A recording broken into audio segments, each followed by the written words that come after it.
Vamos começar a nossa palestra. O tema, para quem está chegando agora, é o que é o Espiritismo. Então aqui a gente vai fazer uma pincelada, não dá para exaurir o tema, mas vamos abordar os principais temas de o que é o Espiritismo, para aquelas pessoas que estão tendo contato recente ou estão vendo pela primeira vez, têm curiosidade. Isso aqui vai dar umas boas explicações para sanar algumas dúvidas. Então, primeiramente, a gente tem que deixar claro que o Espiritismo não inventou os espíritos. Os espíritos, eles existem desde sempre, e essa comunicabilidade com os espíritos também. Tanto que nós temos relatos no Egito Antigo, em que tinham as pitonisas, né, que era o meio em que os faraós e as pessoas que queriam ter esse esclarecimento, que eram da elite, né, mas mesmo assim eles tinham acesso a esse intercâmbio com o além. A Grécia Antiga também, os oráculos, nada mais eram do que médiuns que passavam a mensagem dos espíritos.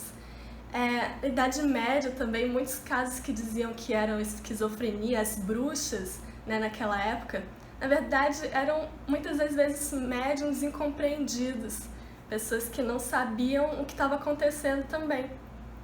E na atualidade os espíritos continuam se comunicando, não importa a religião, há esse intercâmbio sempre. Eles existiram desde sempre e continuarão existindo. Então o que o Espiritismo fez foi descortinar isso, buscar estudar a fundo essa comunicabilidade.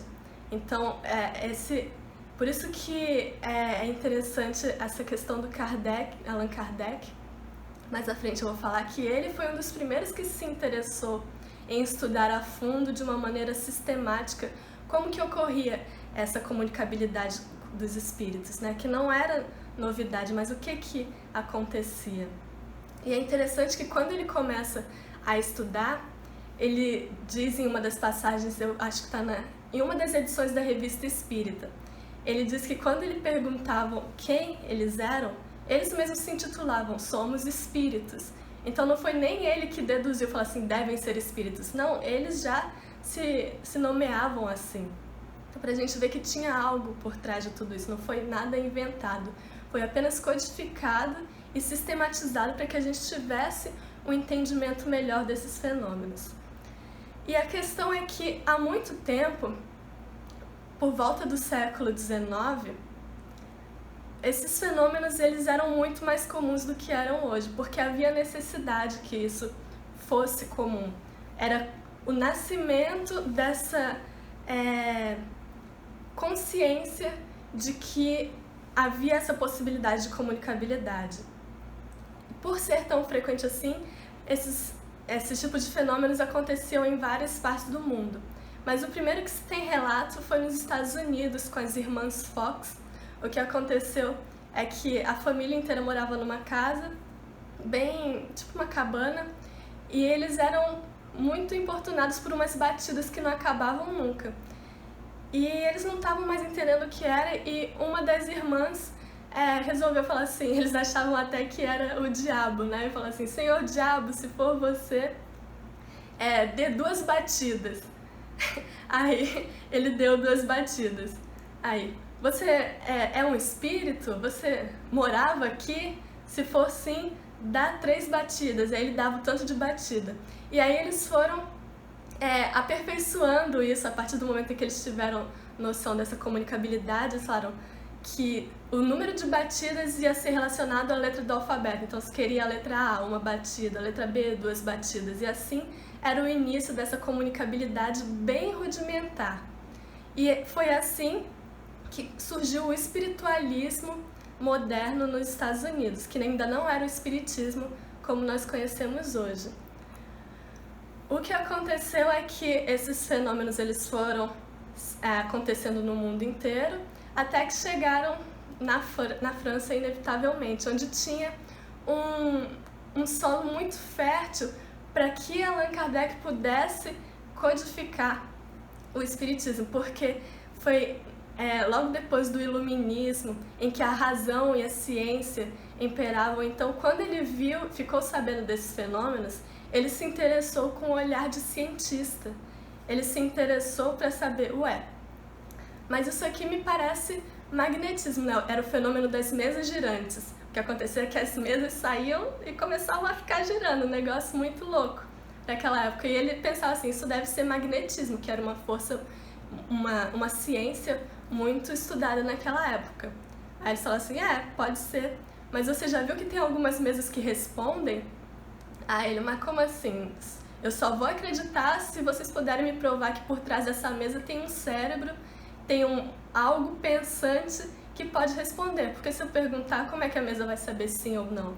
E foi aí que ele começou a se interessar, foi entrando nos grupos sérios de estudos e teve um mundo inteiro que ele ficou muito curioso para tentar desvendar o que era. Então, a partir desses fenômenos vulgares, ele quis ir mais além para ver o que tinha por trás. Então, o mérito dele é esse, de olhar sem acreditar de primeiro, sem dizer assim, deve ser espírito, né? Porque a gente não sabe explicar. Não. Ele parou e falou assim, vamos ver o que é isso. Esse magnetismo tá meio estranho, porque eu nunca vi nada magnetizado responder. Então, o que tem por trás? E ao entrar nesses grupos, participar desses grupos, ele via muitos outros fenômenos mediúnicos acontecendo, inclusive de escrita espontânea, onde eles colocavam um papel dentro de uma cesta com a caneta, os médiuns doavam seus fluidos, porque é assim que acontece os fenômenos mediúnicos, só acontecem fenômenos mediúnicos se houver médiuns por perto. Então as médiuns doavam seus fluidos e as escritas eram feitas mesmo sem ninguém tocar na caneta. E aí ele ficava mais curioso ainda, até que ele recebeu uma mensagem direcionada a ele, dizendo que ele tinha a missão de desvendar tudo isso e de mostrar para o mundo que essa comunicabilidade com os espíritos. Então ele, a partir do preceito de que por trás de uma resposta inteligente, de todos esses acontecimentos, por trás de tudo isso que parecia ser inteligente, deveria haver também por trás uma inteligência, não seria obra do acaso. Então, através dessas sessões, ele começou a formular perguntas com cunho científico, porque naquela época tinha se vulgarizado tanto isso que as pessoas perguntavam, vai chover amanhã? E espíritos pouco nobres se aproximavam, né? Mas lá, como era algo sério, o nível das reuniões eram também elevados. Isso não quer dizer que só espíritos elevados se apresentavam lá. Mas até a partir disso, Allan Kardec podia extrair o conhecimento e identificar que os espíritos são como nós. Tem os mais evoluídos, tem os menos evoluídos, tem os que estão interessados em ajudar a humanidade, tem aqueles que só estão aí para curtir a vida. Então, através desse estudo que ele conseguiu chegar ao que chamamos hoje de espiritismo. E ele criou esse nome, espiritismo, porque para designar algo novo você precisa de uma palavra nova. Essa palavra ainda não existia. Existia espiritualismo, existia o vocábulo espiritual, também espiritualista, mas espiritismo era algo além. Ele diz aqui, a doutrina espírita tem por princípio as relações do mundo material com os espíritos ou seres do mundo invisível. Então esse era o objeto de estudo de Allan Kardec, essa comunicabilidade entre o mundo material e aquele mundo que a gente não consegue ver, aquele mundo que está mais além da nossa compreensão. E porque antes, esses fatos que aconteciam, eles eram relegados ao mundo do fantástico, do inexplicável, do maravilhoso. Ele falou assim, não, a gente pode explicar isso. Então, através de um método científico, ele conseguiu sistematizar e codificar o espiritismo. Por isso que a gente dá tanto valor. Essa aqui é a foto do Allan Kardec. Esse foi o livro que eu usei como base. Por isso que nós damos tanto valor no seu trabalho, porque foi um trabalho muito sério e que se mostra sério pelo conteúdo moral que ele tem. Porque essa é a importância do espiritismo, não é de provar que os espíritos existem, isso é subsidiário. O importante é a melhora moral do ser humano e que através do contato que a gente tem com essas obras que foram codificadas, conseguimos extrair a sua essência, que é a essência de melhora do ser humano, e a partir daí nós nos motivamos a nos melhorarmos também. Então é muito mais profundo do que só fenômenos, por isso que hoje em dia eles não são tão comuns, porque não são mais necessários. O necessário é que a gente se melhore, e a gente vê que isso é mais patente do que nunca hoje em dia. A nossa melhora, nossa reforma íntima.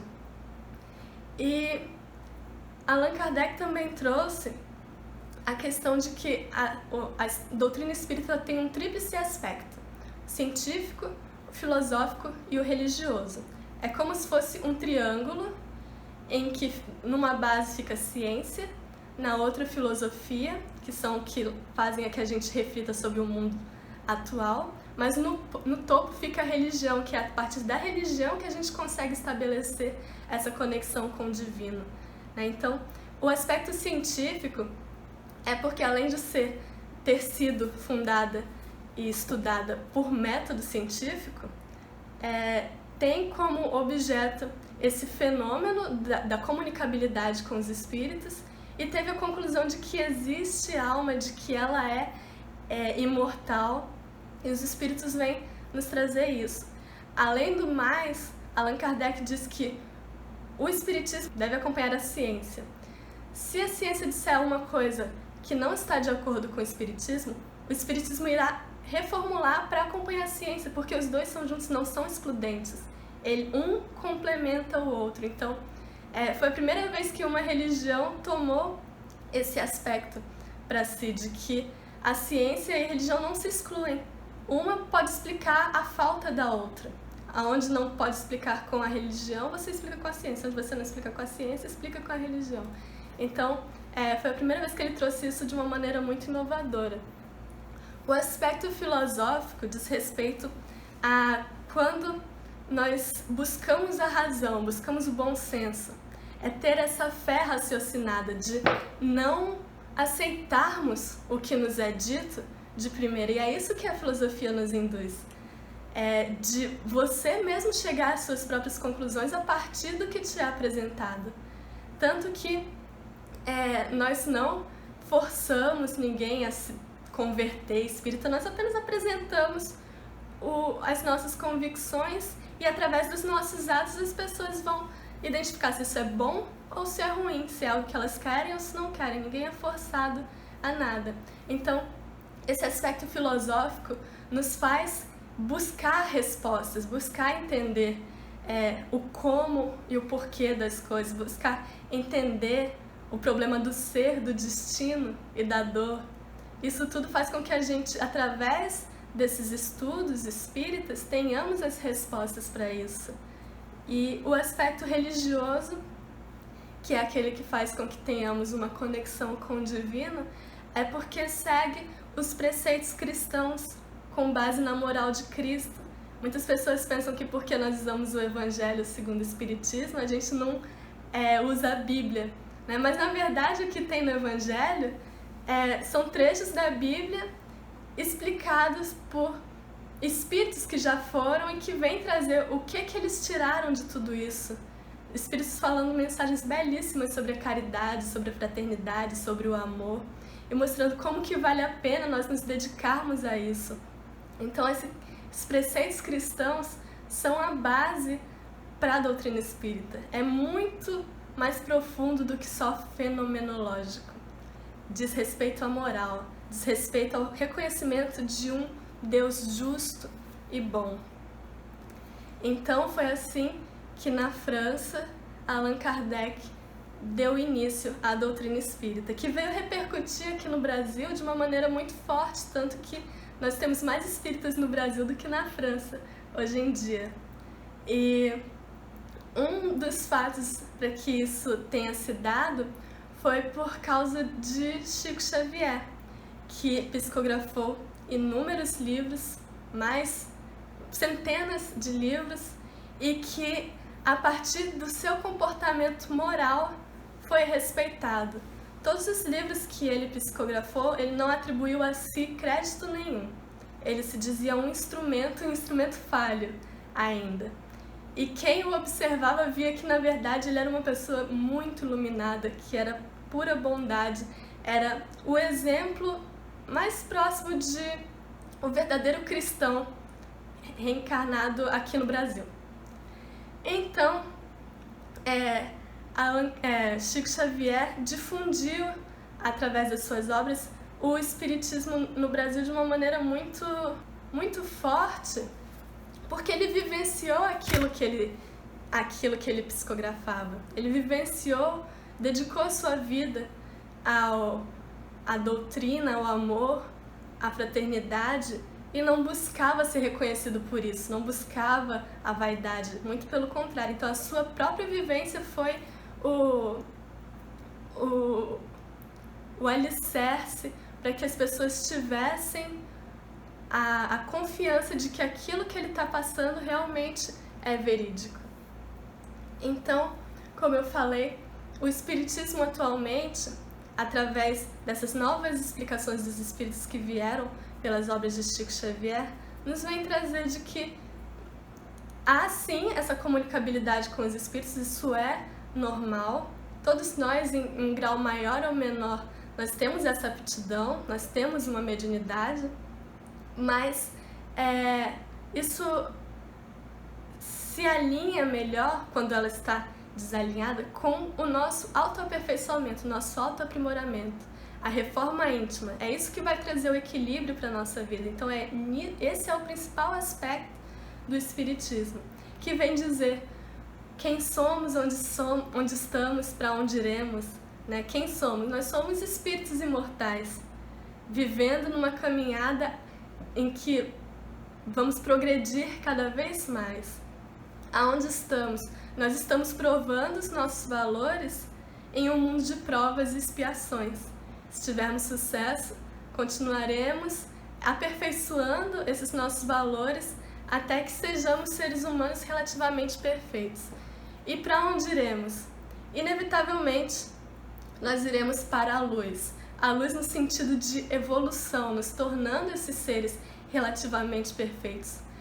É da lei, querendo ou não, nós iremos progredir, é a lei de progresso. Então pode demorar mais tempo, pode demorar menos tempo, mas todos estão fadados a essa perfeição. Então depende, como eu falei anteriormente, do nosso autoaprimoramento, do nosso compromisso para conosco mesmos e com a sociedade, em sintonia com esses ensinamentos que Jesus veio trazer. Então aqueles que pensam que espiritismo é coisa do diabo, que pensam que isso não é de Deus, muito pelo contrário. Eles vêm trazer, nós espíritas viemos trazer uma mensagem do Cristo redivivo, buscar na sua essência, porque tantos outros períodos na história distorceram a mensagem de Jesus, que teve um momento em que era preciso uma revolução, e essa revolução foi moral. Então, através dessa busca pela essência da palavra, nós buscamos essa nossa melhora como indivíduos e como coletividade também.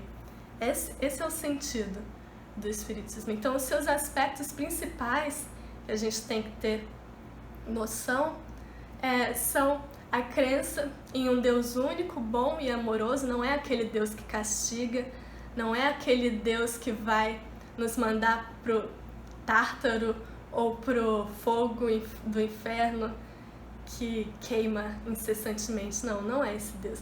Inclusive, Deus não castiga de jeito nenhum. Se nós sofremos é por causa da nossa inconsequência, dos nossos atos falhos, e que temos que tomar responsabilidade por isso, mas isso é culpa nossa. É que nem quando eu jogo uma pedra para cima e espero que ela não caia em mim, não tem como eu ir contra essas leis, né? Então, se eu causei algo, eu vou ter que ser responsabilizado por isso. Não quer dizer que é Deus punindo, porque Deus é bom, justo, misericordioso. E como dizem os espíritos, quando Allan Kardec pergunta que é Deus, eles dizem: é a inteligência suprema, a causa primária de todas as coisas. Esse é o conceito que temos de Deus que nos foi dado pelos espíritos. Outro aspecto principal do Espiritismo é Jesus como nosso modelo e guia.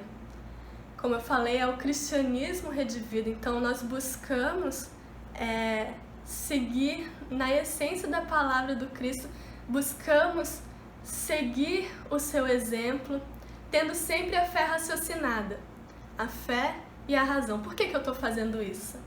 Faz sentido? Não faz sentido? Algumas coisas a gente faz sem entender, né? Não é isso que nós queremos. Nós incentivamos que aqueles que tenham dúvidas perguntem para que possamos explicar de acordo com as nossas limitações, porque há certas coisas que estão muito além da nossa compreensão. Há coisas que, inclusive, Allan Kardec perguntava para os espíritos, e no Livro dos Espíritos tinha algumas perguntas que ele perguntava: por que isso acontece? E eles diziam: nós não estamos autorizados a passar isso para você, ou então diziam: nós também não temos acesso a essa informação, para a gente ter noção de quão pouco nós sabemos sobre o universo, sobre as leis que nos regem e como é longo esse caminho para a ascensão, mas como que é bonito também, porque se nós soubermos apreciar essa viagem, apreciar esse destino, com base nesses ensinamentos de Jesus, nós estaremos amadurecendo muito mais rápido, de uma maneira muito mais profunda e que vai estar sempre guardada nos nossos corações. Então isso que é interessante, a gente sentir e não apenas saber. Outro aspecto é a comunicabilidade com os espíritos. Como eu falei no início, os espíritos sempre existiram, sempre vão existir. E mesmo que você não acredite, eles continuarão existindo. E é interessante a gente dizer que se você se tornou espírita ou é simpatizante, não quer dizer que automaticamente você vai começar a ver espíritos. Eu, por exemplo, sou espírita desde quando eu nasci e nunca vi nenhum espírito na minha frente. Então, aqui é a prova viva de que não precisa ter medo disso. Mas se você vê, é normal. Acontece, é mediunidade, e tendo o entendimento dos mecanismos da mediunidade, você consegue fazer com que essa comunicabilidade com os espíritos te cause muito menos perturbação. Então é muito interessante. Quem tem essa comunicação frequente com os espíritos, que busque estudar, busque o espiritismo, que vai trazer as diretrizes para saber lidar com esse intercâmbio constante, de maneira que não cause perturbações. A reencarnação é um dos aspectos também principais do espiritismo, na questão de que nós estamos sempre progredindo, nunca regredindo. Então, tudo que eu aprendi aqui, numa próxima encarnação não vai ser perdido, vai ser mantido como instintos não, como vai ficar guardado em mim, na minha consciência, para que eu saiba lidar com isso, para que seja reacesa essa chama. É como se fosse uma pequena fagulha, né? Tudo que eu aprendi na encarnação passada é uma pequena fagulha. Se eu buscar aumentar essa chama, dependendo dos impulsos que eu dou, elas podem ser aumentadas também. A gente vai sempre agregando o nosso aprendizado nessas múltiplas encarnações que temos. O livre-arbítrio e a responsabilidade também, na questão de que nós não somos marionetes de Deus, nós temos sim a vontade livre de aceitar desafios, de ficar na nossa zona de conforto, de fazer algo ou não fazer, mas isso terá consequências. Inclusive, quando Allan Kardec ficou sabendo da sua missão de codificador do Espiritismo, falaram para ele: você tem o livre-arbítrio de aceitar ou não aceitar, mas nós avisamos que a sua vida vai ser meio difícil, complicada, as pessoas vão dizer que você está louco, muitas pessoas vão fingir que você não existe mais, mas isso também vai te trazer bons frutos, aqueles bons frutos de uma consciência tranquila e de que está ajudando a sociedade. Então ele aceitou, e até hoje o seu legado continua repercutindo nas nossas vidas. Então, os espíritos éticos, bons, eles respeitam o nosso livre-arbítrio. E o aspecto final, que é o da justiça divina, que nada de ruim que a gente está passando é capricho de Deus para fazer com que a gente sofra porque Ele está achando bom. Não, mas Ele será justo também. Como um pai é justo com os filhos. Se um filho fez uma coisa errada, ele vai arcar com as consequências, mas se fez as coisas certas, também vai arcar com os louros que lhe faz jus. Assim é Deus conosco. Então, o Espiritismo vem nos trazer essa noção e também a noção de tolerância. Também na Revista Espírita, Allan Kardec diz que o Espiritismo se dirige àqueles que não creem ou que duvidam, e não aqueles que têm uma fé e que essa fé é suficiente. O que ele quis dizer com isso? Que a gente não vai chegar lá no meio de uma igreja católica e falar assim, vem cá que o que eles estão falando aqui não está certo. O caminho é aqui no Espiritismo. Não, a gente não vai fazer isso. Eles já têm a fé deles, eles estão se melhorando através dessa fé e é suficiente para eles. Agora, aqueles que estão perdidos, estão buscando mais explicações, nós oferecemos, sabendo que a pessoa tem o livre-arbítrio de aceitar ou não. Isso é responsabilidade dela, é com a consciência dela, né? O Espiritismo não diz para ninguém renunciar às suas crenças. Quando nós oferecemos palestras, tratamento espiritual, estudos, não falamos assim, para você entrar aqui, você tem que deixar para trás toda a sua fé. Nunca, nunca. Os princípios de tolerância que pregamos não é só para conosco, não é só nós que queremos ser a tolerância dos outros para nós, né? Porque o Espiritismo ainda sofre um pouco de preconceito, mas não é essa tolerância que a gente quer só de uma via. Não, a tolerância é dos dois lados, nós aceitamos os outros e os outros nos aceitam também, né? E para finalizar, a máxima espírita que nos é trazida por Allan Kardec: fora da caridade não há salvação. E no Evangelho segundo o Espiritismo tem um capítulo em que ele fala sobre como essa máxima ela abrange toda a humanidade para aqueles que buscam se melhorar.